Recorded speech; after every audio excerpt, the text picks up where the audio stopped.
Hello guys, दर्शन नमस्ते सबैजनालाई। म चाहिँ आज यता भक्तपुर रानी पोखरी घुम्न आएको। यता हेर हामी चाहिँ जाँदैछौँ है त गाइज। यता चाहिँ हाम्रो यो चाहिँ सानो रानी पोखरी है।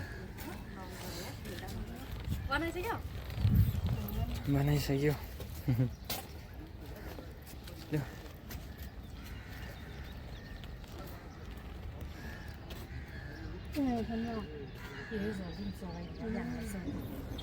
ल है अब चाहिँ आएको छ भक्तपुर मन्दिरतिर।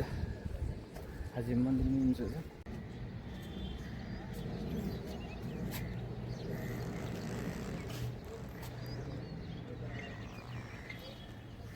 भक्तपुरको यो पोखरी चाहिँ सानो रानी पोखरी हो र यो चाहिँ वरिपरि बस्ती गाउँ रहेको छ भने बिचमा चाहिँ पोखरी रहेछ। सो यो धेरै रमाइलो ब्युटिफुल रहेछ, घुम्नलाई यहाँ एकदम रमाइलो रहेछ यहाँनिर। अनि धेरै मान्छेहरू घुम्न आउनुहुँदो रहेछ। अनि साथै यहाँनिर घुम्ने, भिडियो बनाउने, टिकटक बनाउने होइन यतातिर हुनुहुन्छ, बनाउँदै हुनुहुन्छ। यतातिर चाहिँ यो पोखरी चाहिँ हल्का अलि फोहोर भएछ, किनकि यो फोहोर चाहिँ डस्टबिन हावाले उडाएर चाहिँ पोखरीभित्र पुर्याएको रहेछ। सो त्यो डस्टबिनको सबै फोहोरहरू त्यतिर पस्याएर रहेछ पोखरीमा। अनि आएर यो चाहिँ मन्दिर बिच, पोखरी बिचको मन्दिरको गजुर। त्यतिर म पनि हल्का भिडियो सुट गरेको, यसो टिकटक फेसबुकतिर हाल्नलाई यसो सुट गरेको त मैले पनि। यस ठिक छ, रमाइलो छ, यसो टाइम पास गर्नलाई, मुड फ्रेस गर्नलाई रमाइलो छ।